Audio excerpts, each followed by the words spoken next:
Él no quería problemas. De verdad que no. No buscaba un enfrentamiento, ni una discusión, ni siquiera una conversación. Su única y modesta intención, en la densa quietud de aquella mañana de martes, era la de echar un simple vistazo a un viejo fusil. Un compañero de acero y madera que solía llevar consigo mucho antes de que la mayoría de aquellos jóvenes, con sus vidas fáciles y sus miradas vacías, hubieran siquiera nacido. Pero el dependiente, un muchacho con más producto en el pelo que respeto en el corazón, se rió de su pregunta. Se burló con crueldad de su pronunciada cojera. Lo llamó abuelo, con un retintín ofensivo, y finalmente, con un gesto de desdén, le dijo que se fuera y dejara de molestar. El anciano no discutió. No elevó la voz. No endureció la mirada. Simplemente se marchó en un silencio que era más elocuente que cualquier grito, como siempre había hecho, paso a paso, con la cabeza alta. Lo que aquel dependiente engreído y superficial no podía saber, lo que era incapaz de concebir, era que el nombre grabado en una vieja y abollada placa de identificación que ese hombre guardaba en un cajón aún significaba algo muy profundo. Y exactamente una hora después, un equipo completo de la élite de la Fuerza de Guerra Naval Especial llegó al aparcamiento. Sin sirenas, sin advertencias, sin ningún tipo de alarde. Solo una docena de hombres sólidos como rocas, caminando en una formación impecable, en un silencio absoluto y con una sola y fría pregunta flotando en el aire. ¿Dónde está? Me encanta saber que nuestra comunidad llega a todas partes del mundo. Una pregunta rápida. ¿Desde qué rincón del planeta me saludas? Escribe tu país abajo y veamos hasta dónde hemos llegado juntos. Bienvenidos a Historias que dejan huella.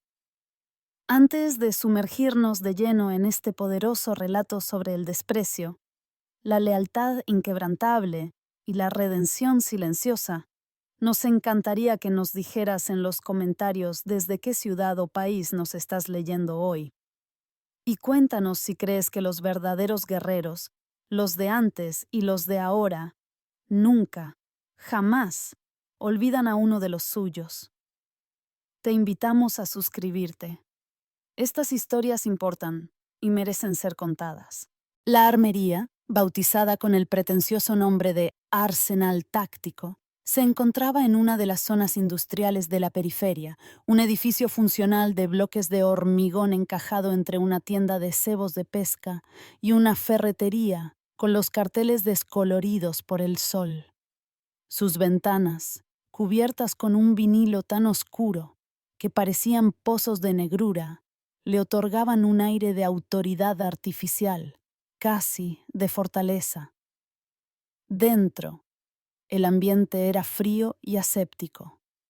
Hileras de rifles de asalto y escopetas de combate cubrían las paredes como si fueran trofeos exóticos, y en los mostradores de cristal inmaculado se exhibían pistolas de todos los calibres, tan relucientes y pulidas bajo la luz blanca de los focos que parecían más objetos de adorno que herramientas mortales. Detrás de la caja registradora, dos jóvenes dependientes, uniformados con polos negros con el logo de la tienda, estaban profundamente inclinados sobre las pantallas luminosas de sus teléfonos, prestando una atención mínima al suave zumbido de una música country pop genérica y sin alma que sonaba por los altavoces del techo. El lugar no estaba lleno, pero nunca lo necesitaba. Esta era la clase de tienda que se lucraba no tanto con el volumen de ventas, sino con la imagen de exclusividad y el aura de peligro controlado que proyectaba. Exactamente a las 10:43 de la mañana, la campanilla electrónica de la puerta emitió un agudo y solitario pitido. El hombre que entró, no era de los que llaman la atención. Simplemente existía de una manera que hacía que todo a su alrededor pareciera un poco más silencioso, un poco más real. Calzaba unas botas de trabajo pesadas y gastadas, un testamento de incontables kilómetros recorridos por terrenos que la mayoría solo conocía por las películas. Sus vaqueros, remendados con una pulcritud casi militar en la rodilla, hablaban de una vida de esfuerzo, no de una moda pasajera. Llevaba una chaqueta de cuero marrón, tan cuarteada y vieja que parecía ser contemporánea de la mitad del inventario del local. Su rostro, un pergamino curtido por soles inclementes y vientos salados, era un océano de calma, pero sus ojos, de un azul acerado, observaban el entorno con una intensidad penetrante desde la sombra de una gorra de los boinas verdes de la Armada, tan descolorida por el tiempo que el emblema era casi un fantasma. Se movía despacio, con un propósito definido en cada paso. Su cojera era notable, una memoria constante de metal caliente y arena lejana, pero en su andar no había ni un ápice de queja o lamento. No se detuvo a mirar los expositores. Caminó en línea recta hacia el mostrador, apoyó una mano nudosa y fuerte sobre el frío cristal y esperó con una paciencia infinita. Uno de los dependientes, el más joven, finalmente levantó la vista, esbozando una sonrisa forzada y claramente ensayada. «Necesita algo, señor». No era una pregunta, era una formalidad dicha con desgana. El anciano asintió una sola vez. «Sí, me preguntaba si todavía tienen en exposición la réplica del ZM modelo C, la que está en la pared del fondo. El modelo original, con la culata de madera». El chico parpadeó, su rostro una mezcla de confusión y superioridad. Eso es una pieza de coleccionista, no algo que vaya a querer para disparar. «Yo no he pedido dispararlo», dijo el hombre. Su voz era un murmullo tranquilo pero profundo, como el retumbar de una ola lejana. «Solo quería sostenerlo un momento. Hacía décadas, muchas décadas, que no tocaba uno». El segundo dependiente, un poco mayor y con una evidente necesidad de reafirmar su autoridad, se acercó con una risita burlona. «Ese fusil pesa más de lo que parece, papá. Puede que se le resienta un poco la espalda». El rostro del viejo no se inmutó, no sonrió, no frunció el ceño. Simplemente dijo: «Yo solía llevar uno por la selva durante semanas. Creo que podré aguantarlo para cruzar una sala de exposiciones». Fue entonces cuando el tono de la conversación se agrió definitivamente. El primer chico soltó una carcajada estridente y ofensiva. «Bueno, Rambo, a menos que compres algo, solo estás ocupando espacio. Deja que entren los verdaderos clientes. ¿Quieres?». El segundo añadió, con una mueca de desprecio: «Sí, esto no es un museo para que vengas a pasar el rato». El viejo hizo una pausa larga, profunda. Por un segundo, el universo pareció contener la respiración. Pareció que iba a decir algo. Quizás iba a corregirlos, a recordarles que el respeto es la base de cualquier sociedad civilizada. Quizás iba a contarles una pequeña parte de quién era. Pero en lugar de eso, bajó la vista hacia el mostrador, como si estuviera leyendo un veredicto invisible. Asintió para sí mismo, aceptando la mezquindad del mundo, y simplemente dijo: «Entendido». Luego se dio la vuelta, caminó hacia la puerta y se fue. Sin protestar, sin un mal gesto, sin exigir hablar con un superior. Solo un hombre, solo de nuevo, caminando lentamente de vuelta hacia el borde de un país que había olvidado el sacrificio que algunos hombres hicieron por él. Dentro, los dependientes volvieron a revisar sus teléfonos, intercambiando una mirada de mofa. Ninguno de ellos se percató de la mujer que, junto al estante de munición, había permanecido inmóvil, observando toda la escena en silencio. De unos 30 y tantos, con una camiseta de gimnasio y una gorra de béisbol calada hasta las cejas. Tampoco notaron que salió discretamente del local 2 minutos después. Y ya en la acera, sacó un teléfono de su bolsillo e hizo una sola llamada. Dijo 3 palabras, cargadas de urgencia y significado. Era Arturo, aquí, a las 11:43 de la mañana. El aparcamiento frente a la armería comenzó a llenarse, pero no de clientes. Un todoterreno negro mate, imponente y sin logotipos, llegó y se estacionó cerca de la entrada. El motor permaneció encendido, un rumor sordo y potente. 1 minuto después, otro idéntico se estacionó a su lado. Luego un tercero, sin música, sin movimiento, solo máquinas silenciosas, con los vidrios tan oscuros que parecían agujeros en la realidad, cargadas de una intención igualmente opaca. Dentro de la tienda, los dependientes seguían bromeando, ajenos a la tormenta que se estaba gestando a pocos metros de ellos. Entonces las puertas de los vehículos se abrieron, las 3 a la vez, y 12 hombres salieron. Sus movimientos eran deliberados, sin prisa, pero tenían una fuerza contenida que hacía que la gente se detuviera a medio paso. No eran ruidosos, no gritaban, pero algo en su presencia conjunta hacía que el aire se sintiera más pesado. Algunos vestían de civil, otros con polos discretos, de asociaciones de veteranos. La mayoría no necesitaba ninguno de los dos. Su forma de caminar lo revelaba todo. Se les notaba en la anchura de los hombros, en la fijeza de la mirada, en la forma en que sus ojos escudriñaban la calle por una costumbre grabada a fuego, no por nerviosismo. Cruzaron la acera en un silencio marcial y entraron por la puerta principal, uno a uno.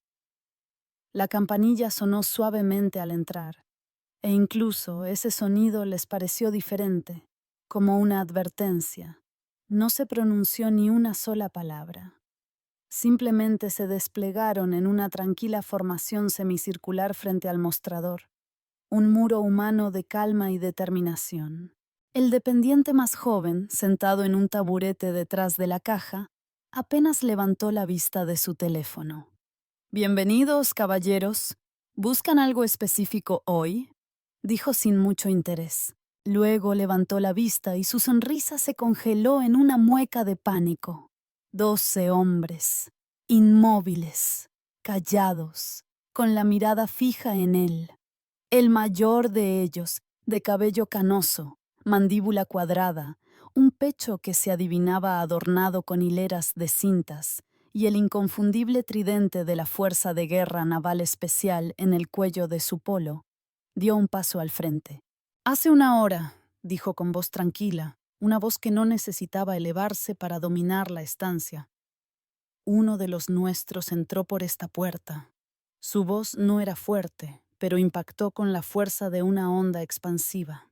El segundo dependiente, el que había hecho la broma antes, carraspeó, visiblemente incómodo. «Señor, creo que ha habido un malentendido».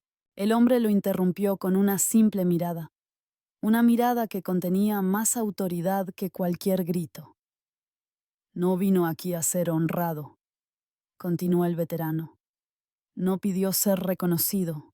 Solo quería ver un fusil que no había tocado desde sus días en el desierto.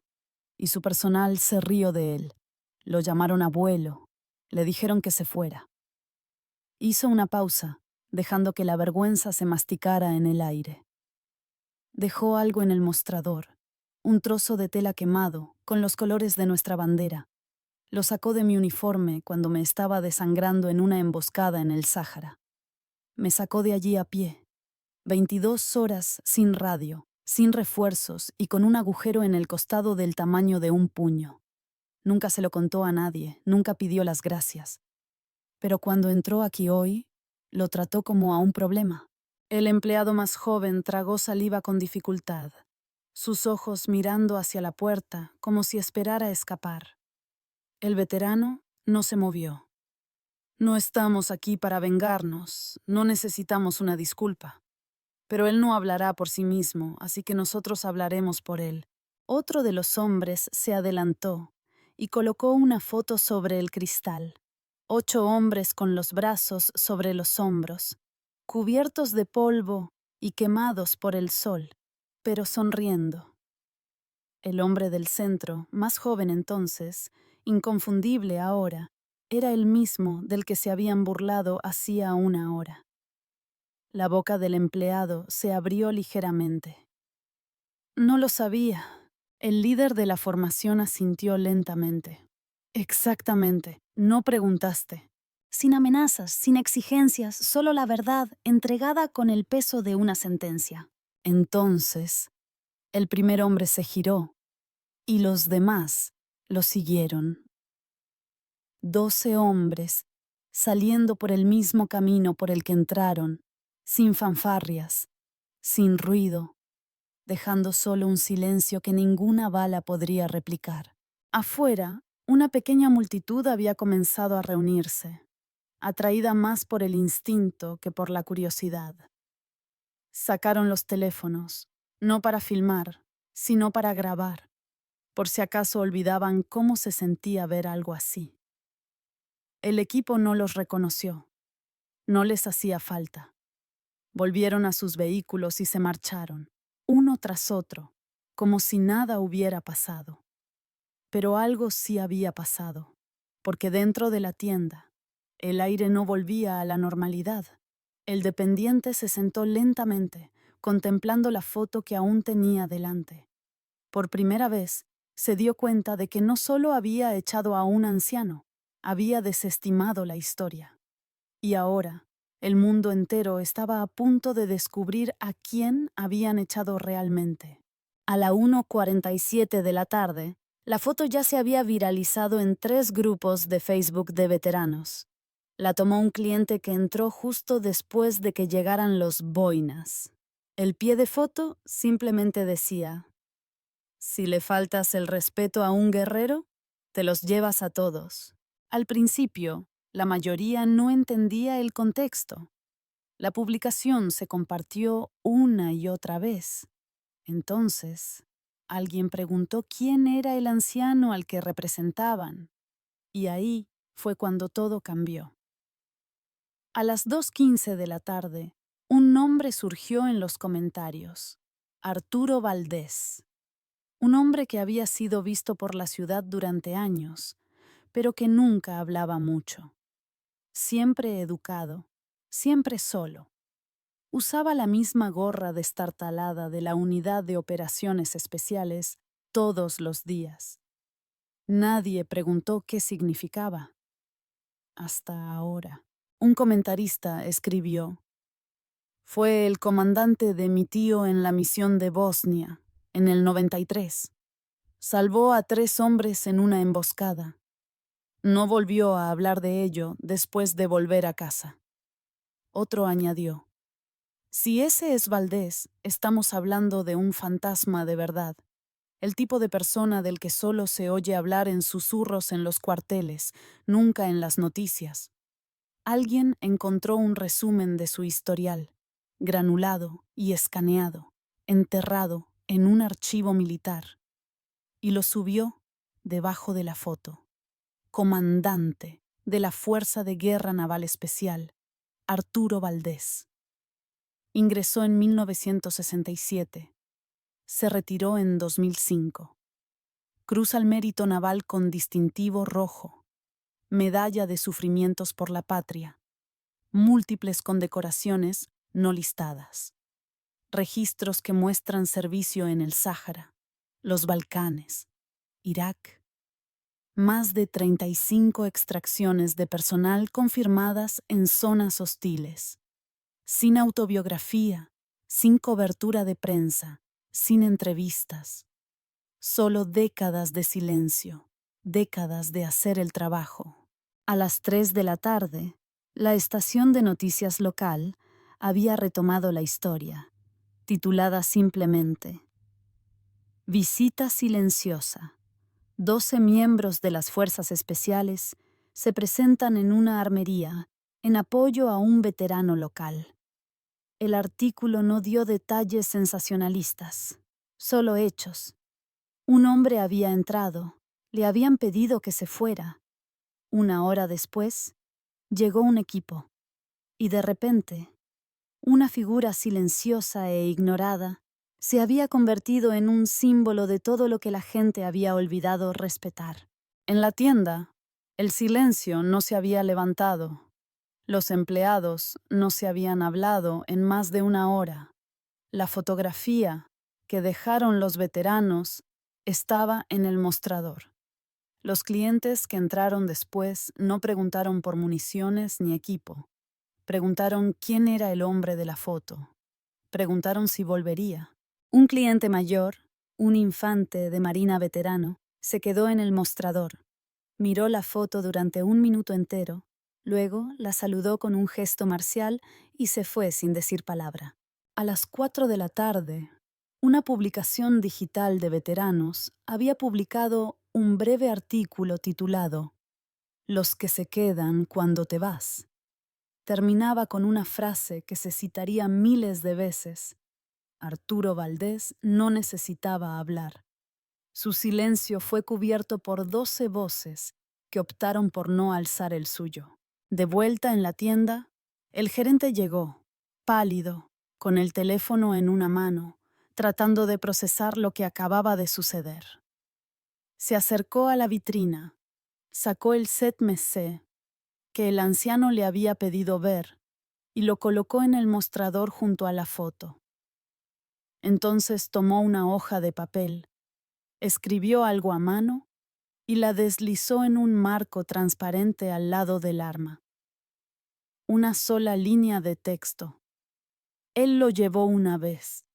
Nosotros llevaremos el recuerdo ahora. Fuera de la tienda, alguien había colocado una sola flor blanca contra la puerta. Luego, una moneda de desafío. Luego, un trozo de papel doblado con nada más que la palabra respeto.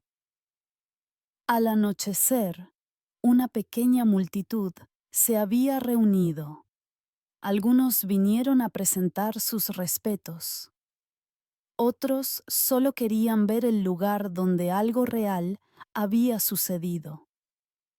No hubo protestas ni cánticos, solo silencio. Un tipo de silencio reverente que decía más que 1000 titulares. En cuanto a Arturo Valdés, no respondió a la cobertura, no publicó nada, ni siquiera era consciente de la ola en línea que se estaba construyendo detrás de él. Se fue a casa de la misma manera que había llegado, desapercibido. Pero por primera vez en años, cuando alguien pasó a su lado en la acera, no miraron más allá de él. Miraron 2 veces, porque ahora el pueblo sabía exactamente a quién le habían pedido que se fuera y quién había respondido en su lugar. En los días siguientes, algo cambió en el pueblo. La armería se convirtió en algo más. Ya no se trataba de armas, se trataba de memoria. La gente no venía a comprar, sino a reflexionar. Los veteranos entraban, dejaban parches de sus propias unidades junto a la foto y preguntaban en voz baja, ¿está bien? La verdad era que Arturo Valdés no había cambiado su rutina. Seguía caminando 3 kilómetros cada mañana. Seguía parando en el mismo bar de la esquina para tomar su café solo. Seguía sentado solo en la mesa del fondo. Y nunca mencionó el día en que lo echaron, ni a los hombres que aparecieron. Pero la gente se daba cuenta de todos modos. Cuando un instituto local invitó a veteranos a hablar, Valdés no respondió. Pero una semana después, el director recibió un sobre. Dentro, Una carta manuscrita describía una operación de rescate en 1970, sin nombre, sin firma. Solo una referencia al mapa y los nombres de los 6 hombres salvados. La enmarcaron y la colgaron en el pasillo del instituto. De vuelta en la armería, el dueño mandó montar el trozo de tela quemado en una vitrina de cristal, con una sencilla inscripción: para el hombre que no reconocimos y los hermanos que no nos dejaron olvidar. 2 semanas después, el equipo regresó. No a la tienda. Fueron al bar de Valdés. Entraron uno por uno y se quedaron en silencio junto a la mesa mientras él tomaba un sorbo de café. Levantó la vista, los miró a los ojos y por un instante nadie respiró. Entonces, el más joven de ellos habló. Señor, si le parece bien, nos gustaría sentarnos con usted. Valdés asintió una vez. Llenaron la mesa sin decir una palabra más. Y durante la siguiente hora, nadie en el restaurante oyó nada. Pero todos los presentes recordaban el silencio, porque hablaba más fuerte que cualquier otra cosa. Algunos hombres no necesitan un título para ser respetados. No piden reconocimiento, no alzan la voz. Simplemente hacen lo que hay que hacer y luego desaparecen en el silencio. El comandante Arturo Valdés no vino a demostrar nada. Él ya sabía quién era. Lo que importaba era que su equipo también lo sabía, que no lo habían olvidado. Que cuando el mundo se volvió pequeño y silencioso, ellos aparecieron, no con indignación, sino con presencia. Eso es lealtad. Eso es hermandad. Ese es el código. La mayoría de la gente no habría notado al hombre cojo y la gorra descolorida, pero 12 de los suyos sí, y ahora nosotros también. Así que les pregunto, ¿alguna vez han conocido a alguien como el comandante Valdés? Alguien que sirvió, que nunca pidió elogios, que nunca contó su historia, pero que aún así cambió vidas? Escriban su nombre en los comentarios. Cuenten cómo vivió. Digan las cosas que ellos nunca dirían, porque merecen ser recordados. Y si esta historia los conmovió, suscríbanse. Estamos aquí para asegurarnos de que hombres como Arturo Valdés nunca más sean invisibles. Su silencio se lo ganaron. Ahora es el momento de hablar por ellos. Gracias por escuchar. Por favor, comparte tus pensamientos, dale like a este video si te fue útil y suscríbete para más.